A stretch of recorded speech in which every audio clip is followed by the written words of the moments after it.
오늘 그 말씀을 준비하는데 아침에 수혁이랑 같이 이렇게 성경 말씀도 읽고 같이 얘기도 하고 막 그랬었거든요.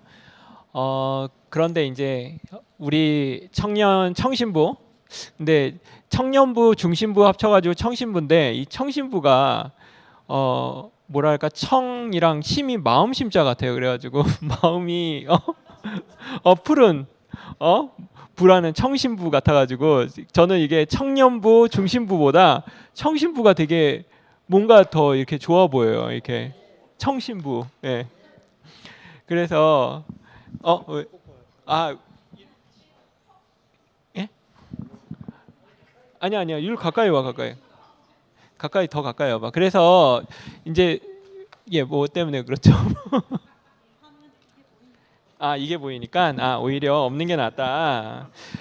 그래서 이제 또 어쨌든 또 청년부는 청신부는 또 제가 청년부 아닙니까?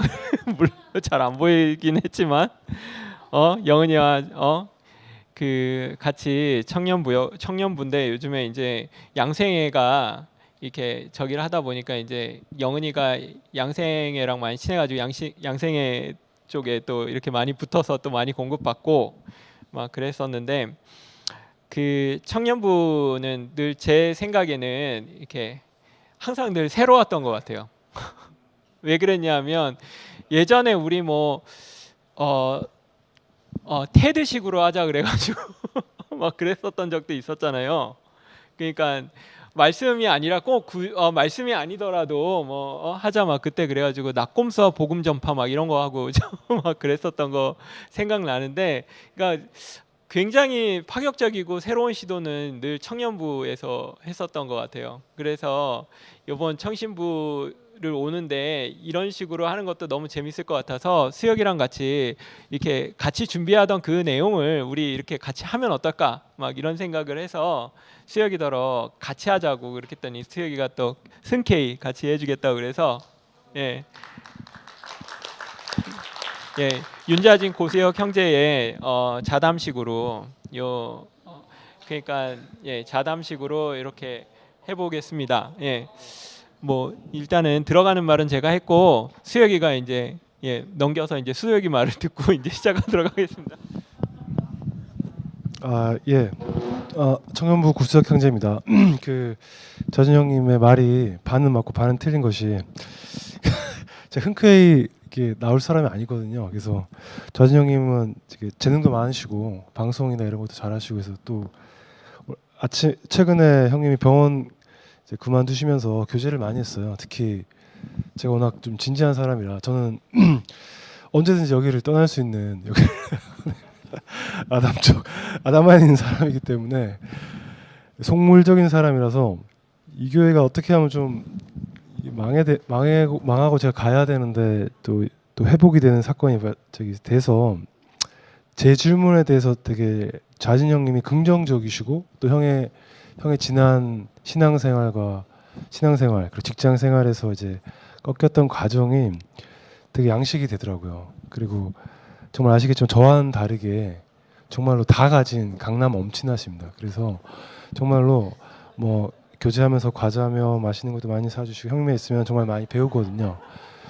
그래서 저처럼 정말로 너무 가난한 사람에게서 나오는 얘기만 듣지 마시고 형님에게서 이제 밝은 기운을 오신 만큼 잘 얻어가셨으면 좋겠습니다. 형님이 메인이고 저는 어디까지나 서브로서 좌담회를 준비 전혀 안 했는데 한번 진행을 해보도록 하겠습니다. 감사합니다. 예쁘게 봐주십시오.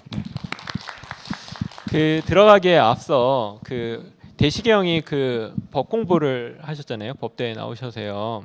그러니까 법 공부를 하는데 이렇게 중요한 게 제가 이제 뭘 공부를 했었냐면 부동산 자격증을 제가 갖고 있어요. 예, 부동산도 할 수 있어요.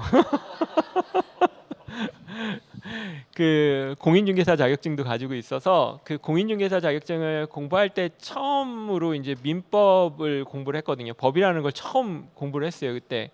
그런데 이제 민법 공부하는데 처음에 너무 힘들더라고요. 무슨 말 하는지 모르겠어서. 저는 이제 공대만 다녔으니까 그런 적 사고가 이 그 뭐라 그럴까 이 뭐라 그럴까 이게 정말 이해하기가 쉽지 않은데 이게 나중에 이제 보니까 민법을 공부하니까 야 똑똑한 사람들은 다 법대 갔나 보다 이런 생각이 들더라고요. 그래가지고 그때 제가 이제 본 게 뭐냐면 제일 중요한 게 이게 여러 법을 막 설명해 놓잖아요. 공인중개사 이렇게 공부하는 거 이렇게 보면은 이제 막 법 뭐 민법에 그 나올 만한 문제들을 막 설명해 주고 그러잖아요. 그런데 이게 공부를 이렇게 들어가면 들어갈수록 나중에 되면 이 법이 중요하다는 생각이 들더라고요. 그 법이 쓰여 있는 말 자체가 중요하다는 생각이 들더라고요. 그렇지 않나요? 그죠? 예, 예. 그래서 이게 오늘 여기 근돌 5번에 이게 뭐지? 나에게로 가는 길은 아니고 나 있는 곳에 너희도 있게 하라 이거잖아요.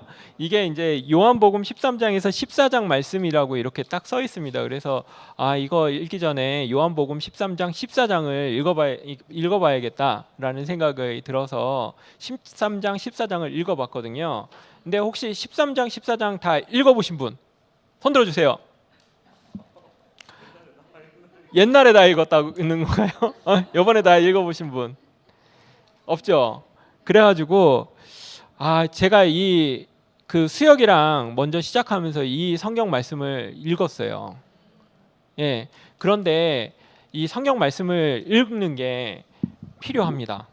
저는 필요했다는 생각이 들어요. 그래야지 우리 목사님 이번에 이렇게 제가 수혁이랑 교제하면서 목사님이 신화적인 것을 빼고 이렇게 그 십자가에서 내려오지 못하는 예수 그거를 찾아냈다고 하는 게 저는 이게 요번 13장 14장을 이제 읽고 수혁이랑 같이 얘기하면서 그게 되게 많이 느껴졌어요. 진짜로.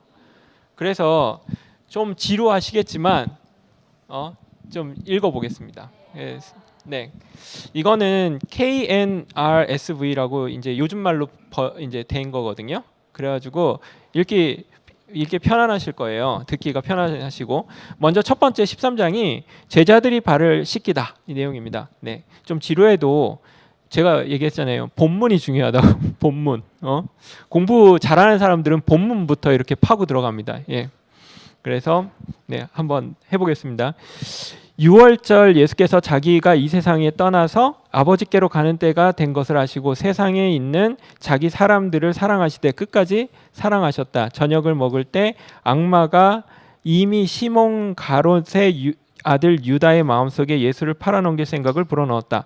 예수께서는 아버지께서 모든 것을 자기 손에 맡긴 것과 자기가 하나님께로부터 왔다가 하나님께로 돌아간다는 걸 아시고 잡수시던 자리에서 일어나서 겉옷을 벗고 수건을 가져다가 허리에 두르셨다. 그리고 대야에 물을 담아다가 제자의 발을 씻기시고 그 두른 수건으로 닦아주셨다. 시몬 베드로 차례가 되었다. 이때에 베드로가 예수께 말하였다. 주님께서는 내 발을 씻기려 하십니까? 예수께서 그에게 대답하셨다. 내가 하는 일을 지금은 내가 알지 못하나 나중에 알게 될 것이다. 베드로가 다시 예수께 말하였다. 아닙니다. 내 발은 절대 씻기지 못하십니다. 예수께서 그에게 말씀하셨다. 내가 너를 씻기지 아니하면 너와 나는 상관이 없다. 그러자 시몬 베드로가 예수께 이렇게 말하였다. 주님, 내 발뿐만이 아니라 손과 머리까지 씻겨 주십시오. 예수께서 그에게 말씀하셨다. 이미 목욕한 사람은 온몸이 깨끗하니 발 밖에는 더 씻을 필요가 없다. 너희는 깨끗하다. 그러나 다 그런 것은 아니다. 예수께서는 자기를 팔아넘길 사람을 알고 계셨다. 그러므로 너희가 다 깨끗한 것은 아니다 하고 말씀하신 것이다. 예, 지루하게 다 읽어요? 지루하게 다 읽어줘. 여기까지. 자, 여기까지 할게요. 네. 예수께서 제자들의 발을 씻겨 주신 뒤에 옷을 입으시고 식탁에 다시 앉으셔서 그들에게 말씀하셨다. 내가 너에게 한 말을 알겠느냐? 너희가 나를 선생님 또는 주님이라고 부르는데 그것은 옳은 말이다. 내가 사실로 그러하다. 주이며 선생인 내가 너희의 발을 씻겨 주었으니 너희도 서로 남의 발을 씻겨 주어야 한다. 내가 너희에게 한 것과 같이 너희도 이렇게 하라고 내가 본을 보여준 것이다. 내가 진정으로 너희에게 말한다. 종이 주인보다 높지 않으며 보냄을 받은 사람이 보낸 사람보다 높지 않다. 너희가 이것을 알고 그대로 하면 복이 있다. 나는 너희 모두를 가리켜서 말하는 것이 아니다. 나는 내가 택한 사람들을 안다. 그러나 내 빵을 먹는 자가 나를 배반하였다. 한 성경 말씀이 이루어질 것이다. 내가 그 일이 일어나기 전에 너희에게 미리 말하는 것은 그 일이 일어날 때 너희로 하여금 내가 곧 나임을 믿게 하려는 것이다. 내가 진정으로 진정으로 너에게 말한다. 내가 보내는 사람을 영접하는 사람은 나를 영접하는 사람이요 나를 영접하는 사람은 나를 보내신 분을 영접하는 사람이다. 예, 배신당할 걸 예고하다. 예수께서 이 말씀을 하시고 나서 마음이 괴로우셔서 환히 드러내어 말씀하셨다. 내가 진정으로 진정으로 너희에게 말한다. 너희 가운데 한 사람이 나를 팔아넘길 것이다. 제자들은 예수께서 누구를 두고 하는 말씀인지 몰라서 서로를 바라보았다. 제자들 가운데 한 사람 곧 예수께서 사랑하는 제자가 바로 예수의 품에 기대어 앉아 있었다. 시몬 베드로가 그에게 고갯짓을 하며 누구를 두고 하시는 말씀인지 여쭈어보라고 하였다. 그 제자가 예수님의 가슴에 바짝 기대어 주님 그가 누구입니까? 하고 물었다. 예수께서 대답하셨다. 내가 이 빵 조각을 적셔서 주는 사람이 바로 그 사람이다. 그리고 빵 조각을 적셔서 시몬 가롯 새 아들 유다에게 주셨다. 그가 빵 조각을 받자 사탄이 그에게 들어갔다. 그때 예수께서 유다에게 말씀하셨다. 내가 할 일을 어서 하여라. 그러나 거기에 앉아있던 사람들 가운데 아무도 예수께서 그에게 무슨 뜻으로 그런 말씀을 하셨는지 알지 못했다. 어떤 이들은 유다가 돈자루를 맡고 있으므로 예수께서 그에게 명절에 그 일행이 쓸 물건을 사라고 하셨거나 또는 가난한 사람에게 무엇을 주라고 말씀하신 것으로 생각하였다. 유다는 그 빵 조각을 받고 나서 곧 나갔다. 때는 밤이었다. 네. 새 계명 유다가 나간 뒤에 예수께서 말씀하셨다. 이제는 인자가 영광을 받았고 하나님께서도 인자로 말미암아 영광을 받으셨다. 하나님께서 인자로 말미암아 영광을 받으셨으면 하나님께서도 몸소 인자를 영광되게 하실 것이다. 이제 곧 그렇게 하실 것이다. 어린 자녀들아 아직 잠시 동안은 내가 너희와 함께 있겠다. 그러나 너희가 나를 찾을 것이다. 내가 일찍이 유대 사람들에게 내가 가는 곳에 너희는 올 수 없다 하고 말한 것과 같이 지금 나는 너희에게도 말하여 둔다. 이제 나는 너희에게 새 계명을 준다. 서로 사랑하여라. 내가 너희를 사랑한 것 같이 너희도 서로 사랑하여라. 너희가 서로 사랑하면 모든 사람이 그것으로써 너희가 내 제자인 줄을 알게 될 것이다. 베드로의 부인을 예고하시다. 시몬 베드로가 예수께 물었다. 주님 어디로 가십니까? 예수께서 말씀하셨다. 내가 가는 곳은 내가 지금 따라올 수 없으나 나중에 따라올 수 있을 것이다. 베드로가 예수께 말하였다. 주님 왜 지금은 내가 따라갈 수 없습니까? 나는 주님을 위하여 내 목숨이라도 바치겠습니다. 예수께서 대답하셨다. 내가 나를 위하여 내 목숨을 바치겠다는 말이냐? 내가 진정으로 너에게 말한다. 닭이 울기 전에 너는 3번 나를 모른다고 할 것이다. 이제 그만하시죠. 계속해요. 14장까지 그냥 가겠습니다. 너무 긴데 제목만 정말 네, 시간 내주셔서 감사합니다. 자, 예수는 하나님께 이르는 길. 너희는 마음에 근심하지 말아라. 하나님을 믿고 또 나를 믿어라. 내 아버지의 집에는 있을 곳이 많다. 그렇지 않다면 내가 너희가 있을 곳을 마련하러 간다고 너희에게 말했겠느냐. 난 너희가 있을 곳을 마련하러 간다. 내가 가서 너희가 있을 곳을 마련하면 다시 와서 너희를 나에게로 데려다가 내가 있는 곳에 너희도 함께 있게 하겠다. 오늘의 제목이네. 내가 있는 곳에 너희도 함께 있게 하겠다. 너희는 내가 어디로 가는지 그 길을 알고 있다. 도마가 예수께 말하였다. 주님, 우리는 주님께서 어디로 가시는지 모르는데 어떻게 그 길을 알겠습니까? 예수께서 그에게 말씀하셨다. 나는 길이요 진리요 생명이다. 나를 거치지 않고서는 아무도 아버지께로 갈 사람이 없다. 너희가 나를 알았다면 내 아버지도 알았을 것이다. 이제 너희는 내 아버지를 알고 있으며 그분을 이미 보았다. 빌립이 예수께 말하였다. 주님 우리에게 아버지를 보여주십시오. 그러면 좋겠습니다. 예수께서 대답하셨다. 빌립아 내가 이렇게 오랫동안 너희와 함께 지냈는데도 너는 나를 알지 못하느냐. 나를 본 사람은 아버지를 보았다. 그런데 내가 어찌하여 우리에게 아버지를 보여주십시오 하고 말하느냐. 내가 아버지 안에 있고 아버지께서 내 안에 계시다는 것을 내가 믿지 않느냐. 내가 너희에게 하는 말은 내 마음대로 하는 것이 아니다. 아버지께서 내 안에 계시면서 자기의 일을 하신다. 내가 아버지 안에 있고 아버지께서 내 안에 계시다는 것을 믿어라. 믿지 못하겠거든 내가 하는 그 일들을 보아서라도 믿어라. 내가 진정으로 너희에게 말한다. 나를 믿는 사람은 내가 하는 일을 그도 할 것이요 그보다 더 큰 일도 할 것이다. 그것은 내가 아버지께로 가기 때문이다. 너희가 내 이름으로 구하는 것은 내가 무엇이든지 다 이루어 주겠다. 이것은 아들로 말미암아 아버지께서 영광을 받으시게 하려는 것이다. 너희가 무엇이든지 내 이름으로 구하면 내가 다 이루어 주겠다. 예, 성령의 약속. 너희가 나를 사랑하면 내 계명을 지킬 것이다. 내가 아버지께 구하였다. 구하겠다. 그리하면 아버지께서 다른 보혜사를 너희에게 보내셔서 영원히 너희와 함께 계시게 하실 것이다. 그는 진리의 영이시다. 세상은 그를 보지 못하고 알지도 못하고 그를 맞이할 수 없다. 그러나 너희는 그를 안다. 그것은 그가 너희와 함께 계시고 또 너희 안에 계실 것이기 때문이다. 나는 너희를 고아처럼 버려두지 아니하고 너희에게 다시 오겠다. 조금 있으면 세상이 나를 보지 못할 것이다. 그러나 너희는 나를 보게 될 것이다. 그것은 내가 살아 있고 너희가 살아 있을 것이기 때문이다.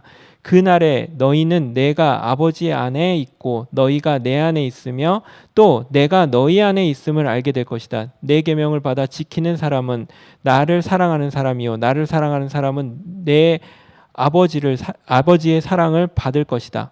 그리고 나도 그 사람을 사랑하며 그에게 나를 드러낼 것이다. 가룟 유다가 아닌 다른 유다가 물었다. 주님께서 우리에게는 자신을 드러내시고 세상에는 드러내리려 하시지 않는 것은 무슨 까닭입니까? 예수께서 그에게 대답하셨다. 누구든 나를 사랑하는 사람은 내 말을 지킬 것이다. 그리하면 내 아버지께서 그 사람을 사랑하실 것이요 내 아버지와 나는 그 사람에게서 가서 그 사람과 함께 살 것이다. 나를 사랑하지 않는 사람은 내 말을 지키지 아니한다. 너희가 듣고 있는 이 말은 내 말이 아니라 나를 보내신 아버지의 말씀이다. 마지막 구절입니다. 예, 기다려주셔서 감사합니다.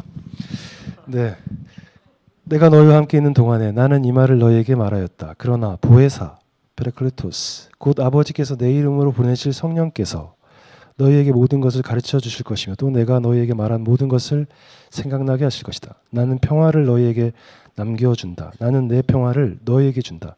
내가 너희에게 주는 평화는 세상에 주는 것과 같지 않다. 너희는 마음에 근심하지 말고 두려워하지도 말아라. 너희는 내가 갔다가 너희에게로 다시 온다고 한 내 말을 들었다. 너희가 나를 사랑한다면 내가 아버지께로 가는 것을 기뻐했을 것이다. 내 아버지는 나보다 크신 분이기 때문이다. 지금 나는 그 일이 일어나기 전에 미리 너희에게 말하였다. 이것은 그 일이 일어날 때에 너희로 하여금 믿게 하려는 것이다. 나는 너희와 더 이상 말을 많이 하지 않겠다. 이 세상의 통치자가 가까이 오고 있기 때문이다. 그는 나를 어떻게 할 아무런 권한이 없다. 다만 내가 아버지를 사랑한다는 것과 아버지께서 내게 분부하신 그대로 내가 행한다는 것을 세상에 알리려는 것이다. 일어나거라. 여기에서 떠나자. 예. 저는 재미없는 사람이라 제가 좀 정리를 하면 이제 형님이 이제 메인이고 정리를 하면 요한복음 오늘 말씀에 예수님의 행적이 나오는데 그 소단락에 제목만 이제 꼽아 보면 제자들의 발을 씻기셨다. 네, 그 다음에 그 제자들의 배신을 예측하셨다.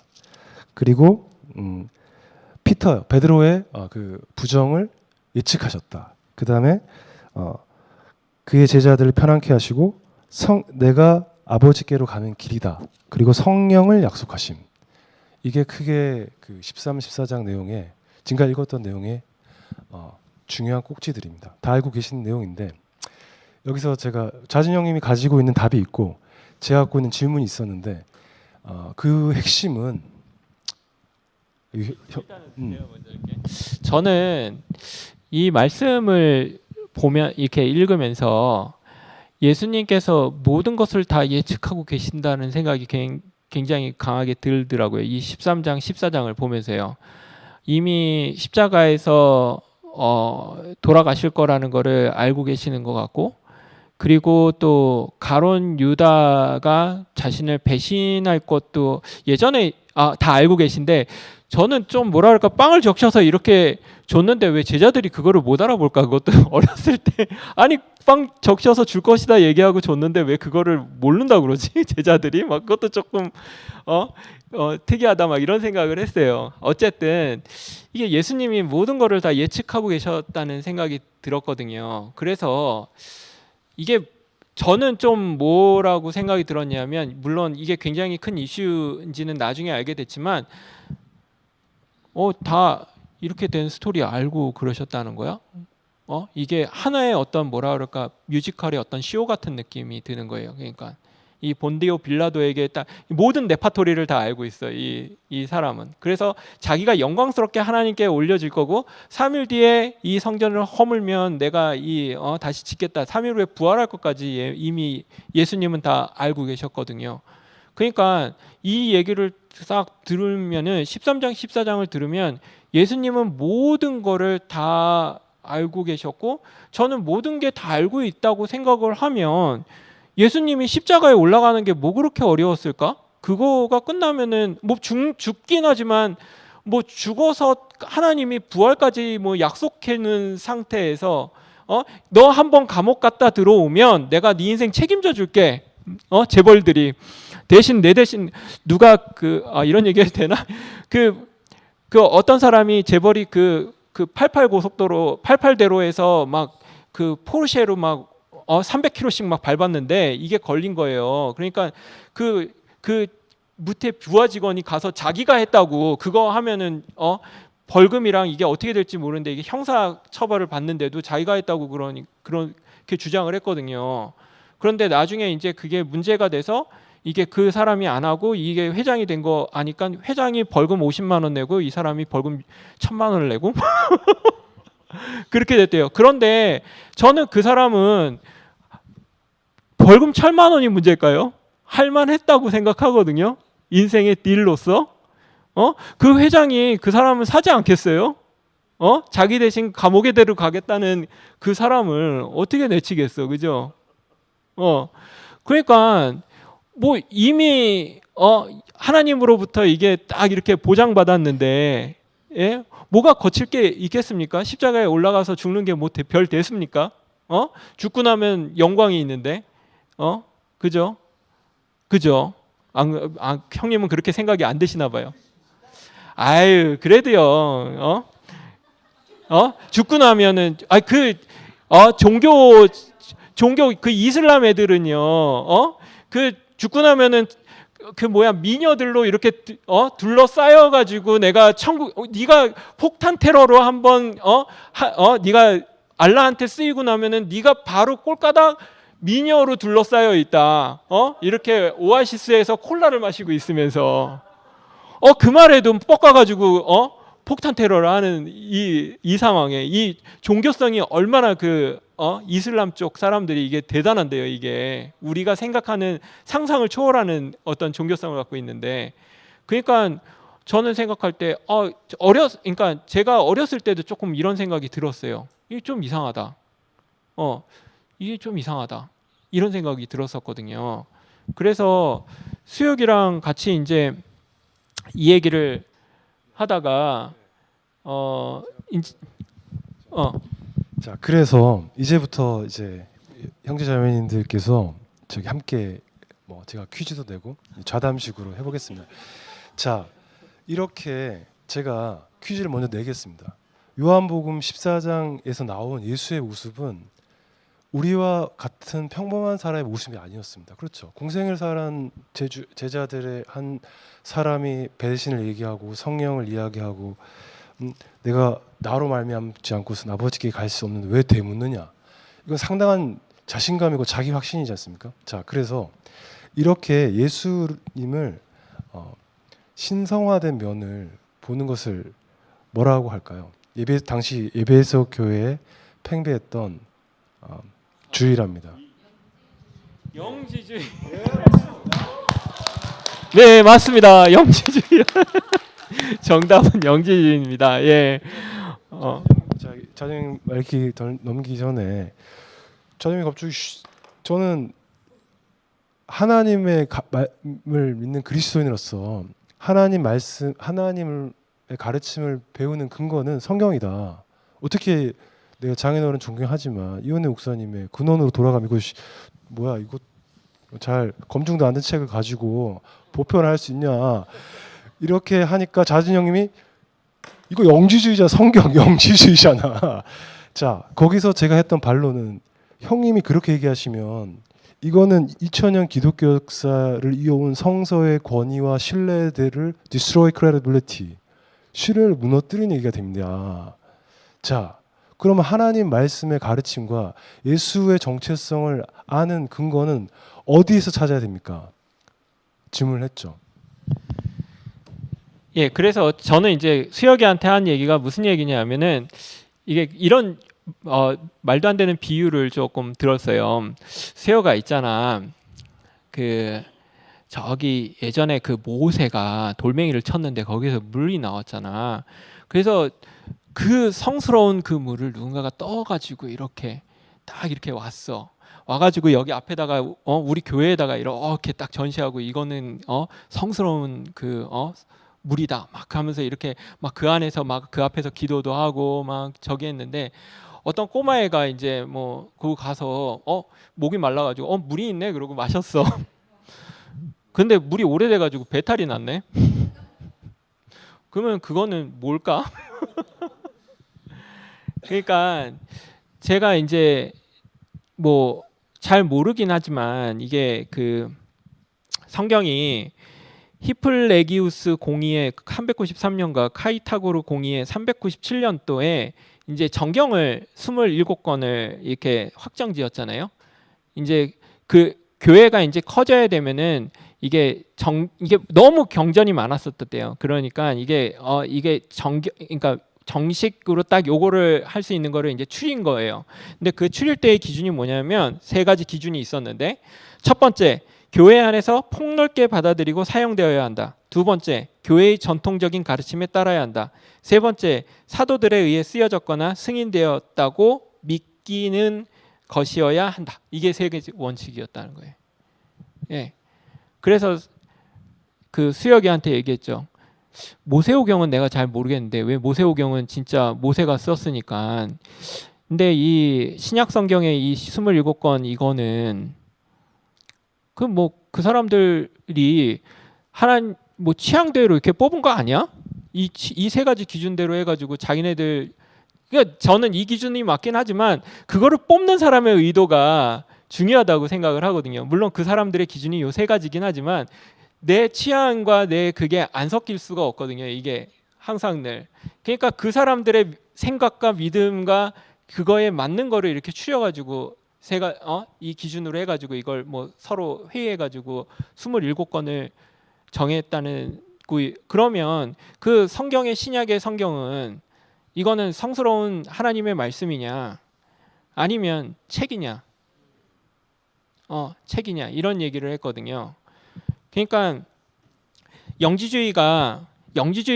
저도 영지주의 얘기는 많이 들었는데 영지주의가 뭔지 잘 몰랐어요. 그런데 어느 기사를 이렇게 봤는데 영지주의의 신화는 뭐냐면 신화를 점검하는 게 제일 빠르대요. 그런데 원래부터 신과 세상 사이에는 질적인 차이가 있고 흔히 신의 세계와 물질의 세계로 구분된다. 여기서 다양한 이유로 세상의 질서를 구축해야 될 필요성이 생겨 신의 세계로부터 빛이 나와 물질의 세계에 도달한다. 그리고 진료와 빛이 합해지면서 그러니까 물질과 빛이 합해지면서 비로소 질서가 지닌 현상의 세계 코스모스가 만들어진다. 그런데 빛이 단지 세상의 질서를 구축하는 일에 기여할 뿐 역할을 할 뿐 세상에 계속 남아있을 필요가 없다는 점인데 이 일이 뜻하는 대로 되지 않아 그만 빛이 진료 안에 갇히고 만다. 그래서 구원의 드라마가 펼쳐진다. 신의 세계에서 천상의 구원자 또는 중간의 존재가 세상에 내려와 신의 세계에 대한 관한 그노시스 알을 세상에서 알려주고 그로 인하여 진료에 갇혔던 빛이 자유로워져 하늘에 있는 신의 세계로 돌아간다. 이것이 영지주의 신화의 간단한 요약이다 라고 합니다. 그러니까 이게 그 요한복음 1장에 말씀이 태초에 있었고 그 말씀이 우리 안에 있었다. 그러니까 그게 이제 빛이 내려왔고 그 빛이 우리 안에 있었고 그리고 그게 영이 우리 안에 있는데 이 영이 영의 구원자로 예수님이 오시고 그 영을 해방시켰다. 그리고 그 영을 다시 그 아버지의 처소로 데리고 간다.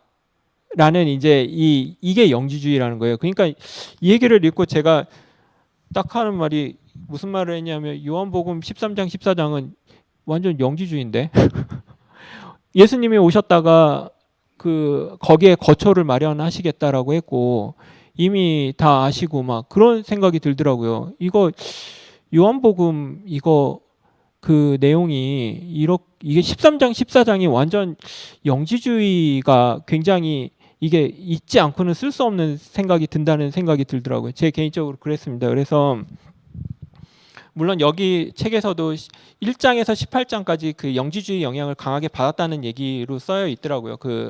그러니까 그런데 이 문제가 영지주의가 뭐냐면은 결국은 예수의 신성을 강조하는 거예요. 예수는 신이다라는 이 영지주의인 겁니다. 이게 그러니까 예수가 신이다라고 하는 이 영지주의가 팽배했었다고 그러더라고요.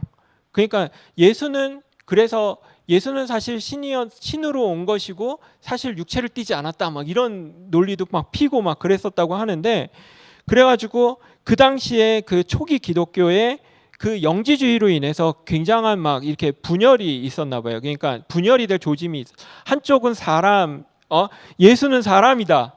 그리고 또 한쪽은 예수는 신이다. 막 이런 식의 저희가 있으니까 이게 그때 그것 때문에 굉장히 큰 혼동과 막 이런 과정을 거치게 되는데 결국은 451년에 그런 것에 대한 쐐기를 받는 공식적인 결정을 하게 되는데 칼케돈이라고 하는 데에서 뭐라고 했냐면 양성교리를 확정했다는 겁니다. 양성교리. 그게 뭐냐면 이제 거룩한 선조를 따라 우리는 이구동성으로 같은 한 분 아들 우리 주 예수 그리스도를 고백하고 가르치는 바이다. 같은 분이 신성을 온전히 지니시고 같은 분이 인성도 온전히 지니시는 같은 분이 참으로 하나님이시요 사유하는 영혼과 육신을 갖추시어 참으로 사람이시다. 뭔 말인지 모르겠는데 그러니까 신이고 사람이다 이 얘기를 이제 결정을 진 겁니다. 이게 그래서 핵심 논쟁은 제가 자중에 들었습니다. 여러분한테 드린 질문입니다. 자, 신문 내수가 지금 나오는데 형님, 자진 형님 1, 2, 3번 중에 형님은 결국 예수의 정체성에 대한 논란이거든요. 1번 100% 신이다. 영지주의가 맞다. 신적인 모습만 보여줬다. 2번 칼케돈 공의회에서 450몇 년에 확정지은 것처럼 반신반인이다. 소노맨, 소노반. 3번 100% 사람이다. 신성은 하나도 없다. 형님 근데 머뭇거리지도 않고 3번 3번 3번입니다. 저는 그러니까 저는 무슨 생각이 들었냐면 그러니까 목사님께서 성경을 보시면서 가장 그러니까 신성이 빠진 거에 대한 거를 얘기를 들으면서 저는 어떻게 보면 이게 영지주의가 빠진 신기가 빠졌다고 그러는데 이게 어떻게 보면 영지주의가 완전히 제거된 본문 중에서 제거된 그 사건은 과연 무엇일까? 그 무엇일까를 딱 봤는데 그 무엇인가는 이거 그래서 무엇이냐? 자, 십자가에 못 내려온 사건은 그 무엇이냐?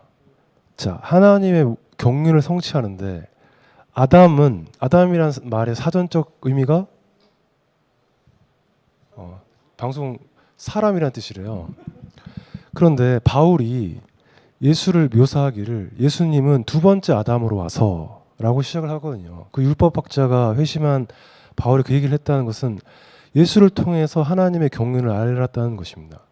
십자가 못 박힌 예수는 요컨대 십자가 못 박힌 예수는 선악과를 먹고 존재적 위치를 이탈한 창조의 목적에서 빗나간 하말티아 옛날에 상도형님이 얘기하셨던 기억나는데 그런 존재를 정체성을 폭로하고 끝내고 그리스도 안에 있는 존재로 새 창조시키는 사건이 십자가에서 내려오지 못한 예수 사건이다.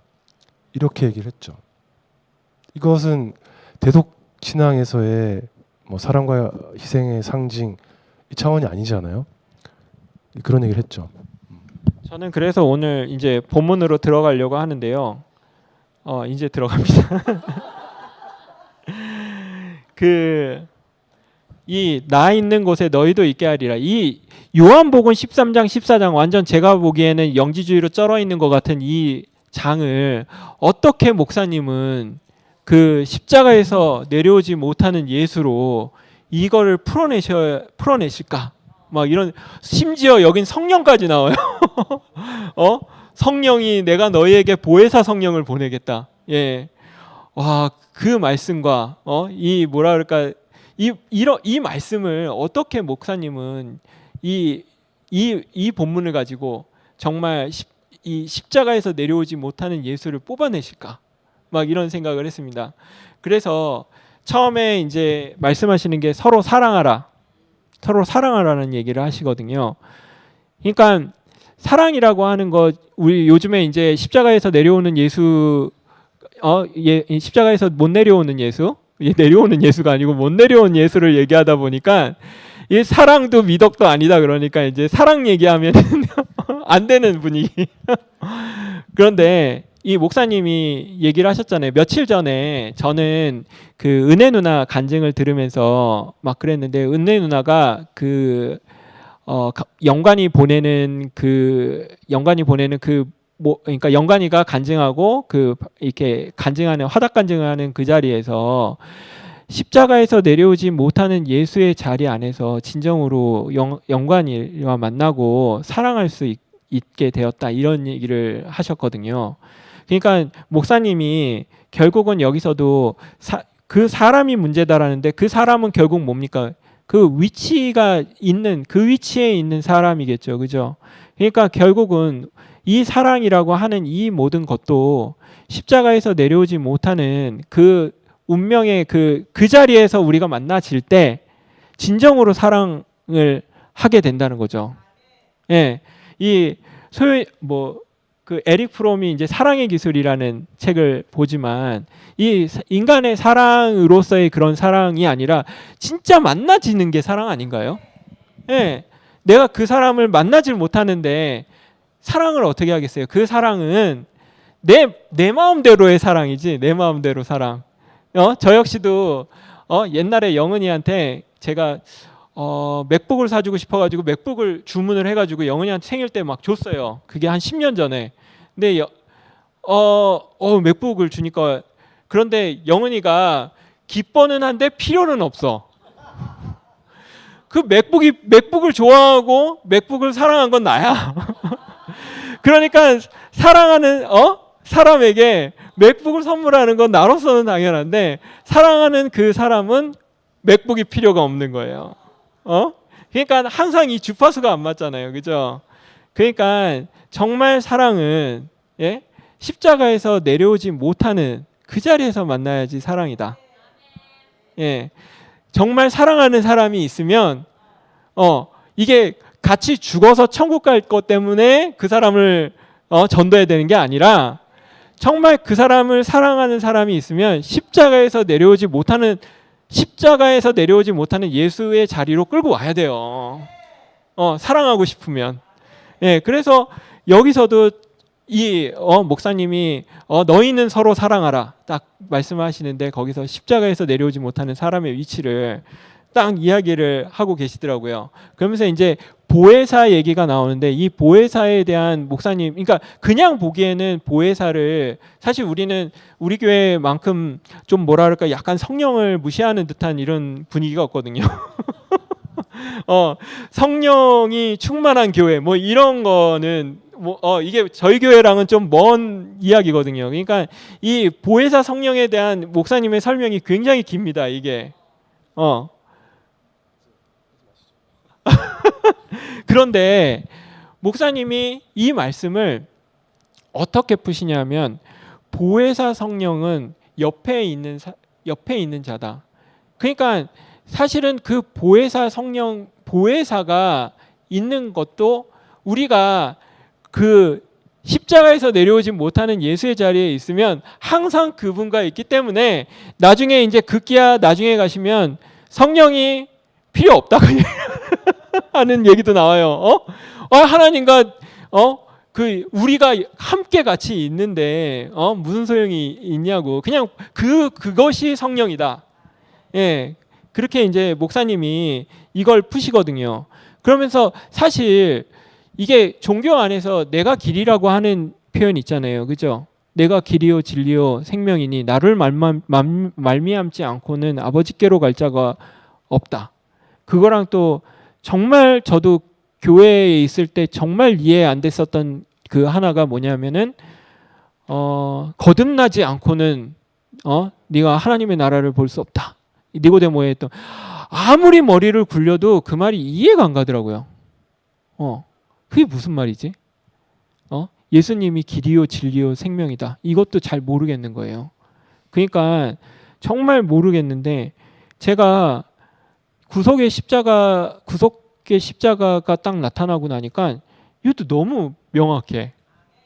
네, 예수님이 십자가에 딱 전시된 게 길이요 진리요 생명 아닙니까? 그 자리로 가는 것이 딱 그냥 예수님께로 딱 가는 직통 길이잖아요. 그러니까 이 말씀도 너무 명확하다는 생각이 드는 거예요. 옛날에는 이게 뭐지? 도대체 뭐 예수님이 길이면은 예수님을 밟고 이렇게 가라는 건가? 그런데 이게 목사님께서 십자가에서 매달려서 내려오지 못하는 예수를 딱 얘기를 하시니까 이 말씀 너무 밝아요. 너무 이론의 여지가 없어. 예수님이 길이고 진리고 생명이고 그 길을 통해서 아버지께 간다는 게 그냥 정말 있잖아요. 그냥 뭐 명확해. 그냥 눈에 이게 뭐 개싱하고 뭐 생각하고 사유하고 뭐 이런 것도 없어. 그냥 당연하네. 아멘. 그냥 다 알아죠. 그냥 그럴 수밖에 없지 않아? 막 그러면서. 그러니까 저는 이 복음이 나를 보고선 어떻게 아버지를 보여달라고 하느냐 이것도 너무 명확해. 아니 어떻게 이렇게 성경이 옛날에는 그렇게 미스테리했었던 그 말씀이 어떻게 이렇게 밝을 수가 있어요? 십자가에서 내려오지 못하는 예수로 이게 성경을 보니까 이게 그냥 다 막 열려 그냥 다 열려 다. 그러니까 저는 오히려 성경 안에 아까 얘기했었잖아요. 그러면은 분명히 예수님이 말씀하시고 의도하신 게 있는데 이건 제자들로부터 쓰여진 거라고 한 거거든요. 그러니까 분명히 예수님께서 내가 길이요 진리요 생명이다 말씀하셨을 거예요. 그러니까 내가 십자가에서 내려오지 못하는 예수라고 하는 그거를 딱 알게 되니까 예수님이 진짜로 무슨 말씀을 하셨을 거가 딱 이게 보여요. 어떤 사람은 내가 성경을 왜곡한다고 생각할 수도 있겠지. 그런데 그것만 보이는 말씀들이 막 나오는 거예요. 그걸로 하면은 완전히 이해되는 말씀들이. 물론 거처를 그쪽으로 가신다 막 이런 것들은 내가 이해할 수 없는 얘기지만 정말 그거는 핵심이 아니잖아. 그곳에 가서 거처를 예비하고 계신다는 게 뭐 그렇게 핵심 말씀인가요? 뭐 그쪽에는 굉장히 죽고 가는 그쪽에는 굉장히 중요한 핵심 말씀인지 모르겠지만 저는 길이요 진리요 생명이고 그리고 아버지를 보여준다고 하는 이 십자가에서 내려오지 못하는 예수의 그 자리만큼 중요한 게 있나 이런 생각이 들더라고요. 그래서 목사님이 콩이 먼저냐 깍지가 먼저냐 막 이런 얘기도 하시고 그러는데 그냥 십자가에서 내려오지 못하는 예수 딱 생각하면 그분이 먼저냐 내가 먼저냐 뭐 이런 거 뭐 생각이 안 들어요. 그냥 뭐 그분이 있고 내가 있는데 그분이 있고 그분 뭐 이거 네가 내 안에 내가 그 안에 내가 있고 하나님이 그 안에 뭐 이게 그냥 뭐 십자가에서 내려오지 못하는 예수 안에서 그냥 뭐 프리패스야 막 뭐 고민하고 이게 도대체 뭐지? 이게 이 알딸딸한 이 얘기는 도대체 뭐지? 막 그런 게 싹 다 그냥 가셔요. 이 사람들이 얼마나 고민이 돼가지고 모여가지고 석학들이 모여가지고 그 무슨 공의회도 하고 오만 회의도 하고 뭐 이렇게 합시다 저렇게 합시다 해가지고 막 내놓은 거잖아요. 이게 너무 고민이 돼서 그런데 십자가에서 내려오지 못하는 예수를 딱 보니까 아니 뭘 고민할 게 뭐가 있어. 십자가에 딱 매달렸는데 예수님 그거를 딱 보는데 내가 사는데 우리 인생이 사는 게 보이는데 거기 뭐가 더 막 이렇게 뭐 머리를 굴려서 이게 도대체 뭘까 막 저기 할까 막 이게 다 필요 없는. 그리고 저는 이 메시지를 딱 보니까 이게 조심스럽긴 하지만 와 이게 우리가 성경을 써 나가는구나. 요한도 헷갈렸던 그것들을 우리가 제대로 성경을 써나가고 있구나. 완전히 영주주의도 완전히 없는 온전히 사람인 예수님, 온전히 피조물인 예수님. 그 자리에서 막 우리 교회가 막 성경을 써나가고 있구나. 이게 제가 이 말씀을 보면서 13장, 14장을 읽으면서 야 이거는 뭐 그때 그분들이 26권 정한 그게 아니라 이게 우리가 지금 써나가고 있는 게 정론이구나. 우리가 써나가고 있는 게 이게 정론이구나.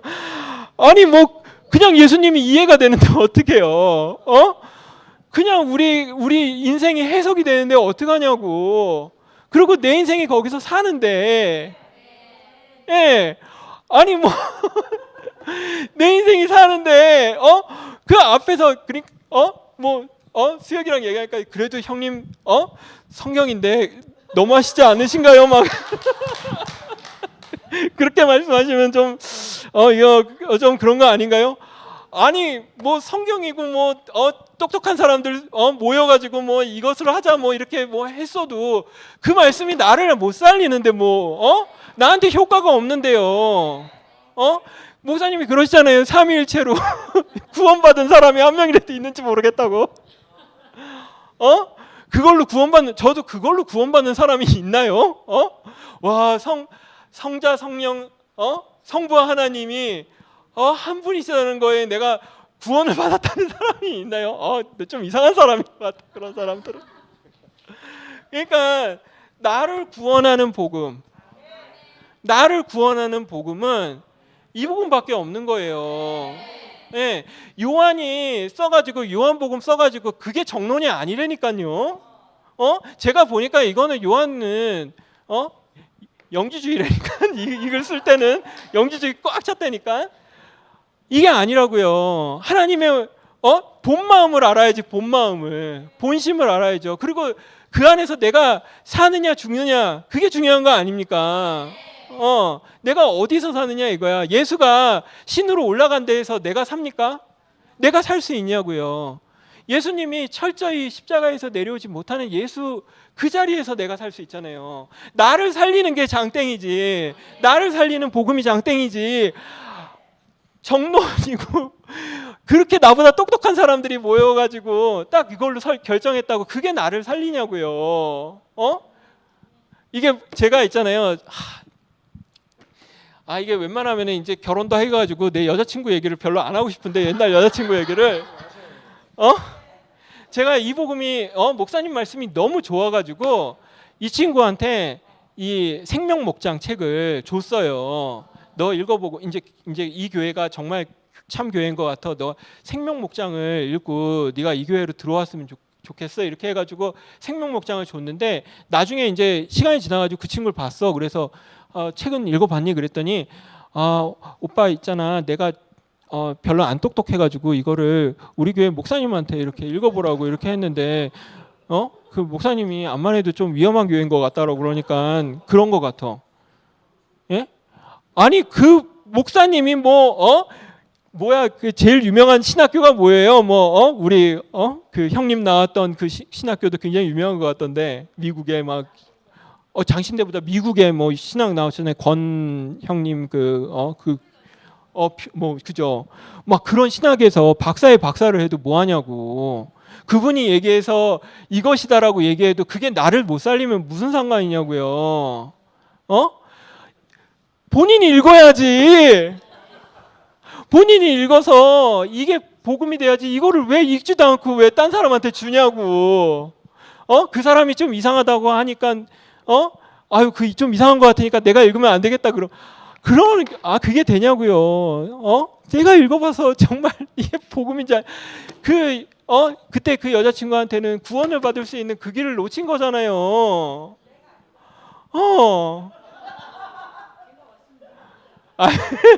뭐 어쨌든 저는 그때 구원하고 싶었던 그 마음이 예, 강했습니다. 그래서 정말 목사님이 계속 여기서 말씀을 하시는데 그래서 이 모든 말씀이 정말 처절하게 이 요한복음 13장 14장에서 정말 그 십자가에서 내려오지 못하는 그 예수를 끄집어내고 싶으셔가지고 하시는 그 목사님의 마음이 막 느껴지더라고요. 전 이걸 읽으면서 그거를 딱 보고 이야기를 하고 싶어 하시는구나. 근데 너무 아멘이잖아요. 그죠? 저는 예전에 목사님 말씀이 약간 어렵다는 생각도 했거든요. 뭐 읽으면서 좋다는 생각도 했는데 십자가에서 내려오지 못하는 예수가 나오니까 목사님 막스도 프리패스야 그냥. 아이고야 너무 아멘이네. 뭐 많이 생각 안 해도 그냥 다 그런 것 같아. 아무리 설명하셔도 그 자리가 그 자리라는 얘기네. 그러니까 십자가에서 내려오지 못하는 그 자리가 우리 자리라는 얘기네. 라고 딱 하면은 그냥 목사님 말씀이 다 읽혀요 그냥. 변해서 하나님처럼 되는 게 형상 속에 내용이 들어와야 된다. 뭐 오만 설명을 다 하시는데 결국은 십자가에서 내려오지 못하는 그 자리가 나구나. 그 말씀을 하시고 싶으신 거네. 이 말씀을 하셔도 그 말씀이고 그 말씀을 하셔도 이 말씀이고. 그러니까 그거를 딱 보니까 오늘 말씀하신 거 뭐 주인이 없는 땅, 뭐 밭, 우리가 그 십자가에서 내려오지 못하는 예수의 자리로 가야지 우리가 추수되는 인생이 된다는 얘기잖아요. 우리가 그 자리로 안 가면 우리 인생에서 우리 주인이 거둘 게 없다는 얘기잖아요. 네. 그게 얼마나 명확해. 예, 예전에는 흙이고 벽돌이고 오만 얘기를 하셨는데 십자가에서 내려오지 못하는 예수만큼 명확한 게 있습니까 이게? 정말 물이 포도주가 된 것도 십자가에서 내려오지 못하는 예수의 그 자리로 가야지 포도주가 되지 우리 그게 이론입니까? 우리 교회에서 직접 일어나고 있는데 물이 포도주가 되는 사람들을 보는데 어디서? 십자가에서 내려오지 못하는 예수 안에서 다 물이 포도주가 되는데 그러니까 목사님 말씀이 있는데 그냥 술술 읽혀요 그냥 술술. 그래가지고 새언약 말씀을 하시는데 십자가에서 내려오지 못하는 그 예수의 그 자리 새언약 새판. 이거 예전에는 목사님이 여러 비유를 통해서 우리가 너무 못 알아들으니까 이렇게도 비유하고 송영소 형님의 당 얘기도 하셔서 그 알찜 얘기도 하시고 오만 얘기를 막 설명을 하셔야 됐는데 이제는 십자가에서 내려오지 못하는 그 자리를 보니까 어린아이서부터 어른까지 다 나오는데 우리 교회에서 보니까 다 안에 있구만. 여기서 설명할 필요도 없지. 천국은 극히 작은 자라도 그보다 크고 모두가 천국을 다 안다. 예. 그러니까 저는 있잖아요. 이게 너무 놀라워요. 옛날에 정말 그리스도 안에서라는 말이 얼마나 힘들었습니까? 이게 이만큼 참 제가 있잖아요. 옛날에 약간 웃기는 얘기인데 제가 고등학교 때 그리스도 안에서 사랑합니다. 이게 예수 안에서 사랑합니다. 이게 저희가 이제 편지를 막 주고받았어요. 고등학교 때 이제 그 교회 안에서 교회 학교 안에서 남자애들 여자애들끼리 이 엽서를 주고받았어요. 이게 그래서 이제 예배 끝날 때 이 엽서를 막 주는 거야. 그때 한창 사춘기 때 또 얼마나 또 엽서를 제가 썼겠습니까? 제가 집에 엽서가 한 트럭이에요. 우리 엄마가 넌 왜 이렇게 엽서가 많으니 그런데 사실은 그 엽서를 받기 위해서 제가 그거에 몇 배수 되는 엽서를 쓰지 않았겠습니까? 그런데 그때 자매님 예수 안에서 사랑합니다 라고 하는 게 예수 안에서가 붙으니까 왠지 사랑을 갖다가 꺾이게 하는 것 같은 거야. 그래가지고 나는 예수 안에서 빼고 사랑합니다를 쓴다 그랬더니 갖은 오해를 불러일으키더라. 그러니까 예수 안에서 사랑합니다 하면 뭔가 좀 그런 사랑이 아니라 약간 공식적인 사랑 같은 느낌? 그러니까 정말 온전한 사랑인 것 같아 하는 느낌. 하여간 예수 안에서를 느끼는 그게 그 정도 수준이었는데 십자가에서 내려오지 못하는 예수 그 자리가 딱 보이니까 그냥 그 안에 딱 들어가니까 이게 예수 아니네? 이게 예수 아니네. 와, 그렇게 애매하고 힘들었던 게 불교에 여기 또 불교 또 얘기하시잖아요. 그죠? 그게 뭐야? 예? 헛되고 헛되다. 불교의 공 막 이런 거. 아니 뭐 십자가에서 내려오지 못하는 예수의 피조물의 자리잖아요. 결국은 제가 불교의 불자도 모르는데 불교에 가서 왜 거기에 절 한 번 하지 않았는데 그냥 득도를 하네. 열반 안에 드네요. 그냥 널바나. 와, 십자가의 예수만 알았는데 와, 이게 불교에서도 득도하고. 그래서 정말 있잖아요. 저는 이번 오직 이 말을 하는데 정말 여기서 목사님이 무슨 얘기 하시면은 그 술독에 우리가 파묻혀 있어야 된다라는 얘기를 했습니다. 정말 이 복음이 참 신기한 게 있잖아요. 이 복음이 참 신기한 게 우리가 그 안에 취해 있어야 되더라고요. 이게 조금이라도 여유를 가지면 이게 온전한 복음이기 때문에 사탄이 보라락 하고 딱 이렇게 그냥 막 나타나. 조금이라도 내가 약간이라도 위치 이탈을 좀이라도 이렇게 딱 하면은 너 뭐 하고 있는 거야? 너 미친 거 아니니? 네가 제정신이니? 너 그게 뭐가 그렇게 중요해? 네가 그 자리를 선포하는 게 이거 무식한 사람들의 행렬 아니야? 야, 너는 그렇게 무식한 사람들이 아니야. 너는 그런 사람들이랑 어울릴 게 아니고 좀 더 고등한 거를 보고 고등한 걸 연구해야 될 사람이야. 그런데 가지 마. 막 이런 바로 송사가 온다니까요. 꼬드김이 온다니까요. 그러니까 이 안에 내가 조금이라도 이게 딱 하면은 이게 안 된다니까요. 그럴 때 제가 그래서 그게 이해가 되더라고요. 그렇게까지 모두들 맨날 이렇게 교회 보면은 청신부는 조금 다른데 맨날 오시는 분이 항상 늘 이렇게 간증하시더라고요. 나연아 이모님서부터 그 맨날 보는 얼굴들이 제가 생각하기에는 순서는 쉬워 보이지 않았지만 그 줄 서는 것도 비슷할 거예요. 아마 나오는 순서도.